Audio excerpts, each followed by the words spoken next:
There's a fascinating episode in last week's Torah portion where the Jewish people complained to Moshe and said, "We want meat. We remember the meat that we had in Egypt and we want it." And Moshe turns to God and says an amazing thing. "Where am I going to get enough meat for all of these people? How is it possible?" And God himself says to Moshe, "What's the problem? Is my hand lacking that I can't give them? I'm an infinite being. Did you forget? How could it possibly be?" And how do we understand this? It's fascinating. So there's a beautiful explanation, a psychological explanation that Rashi brings, where he says that Moshe meant the following. Hashem, it doesn't matter what you give them, because if you could give them meat, then they'll say we want chicken. You give them lamb, they say they'll want steak. You give them steak, they're going to say I want lamb. It doesn't matter what you give them because they are a nation of complainers. And therefore it doesn't matter, even if you have an infinite hand, right? They'll still say it's not enough.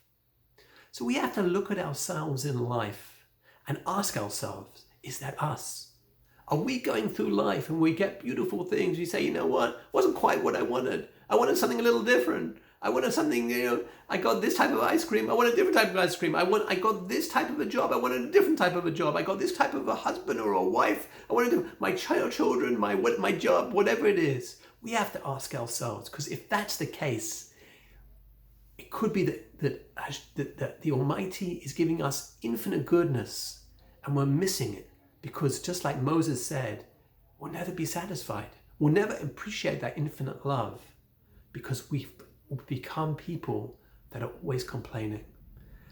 I know a rabbi, he's a Rosh Yeshiva in Denver, Rabbi Wasserman.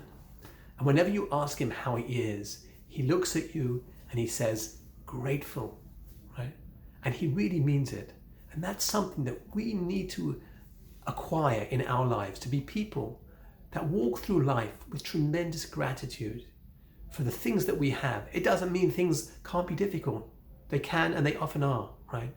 But at the same time, to appreciate what we have and to have gratitude, to go through life in that way, will open us up to seeing the infinite goodness of the infinite being.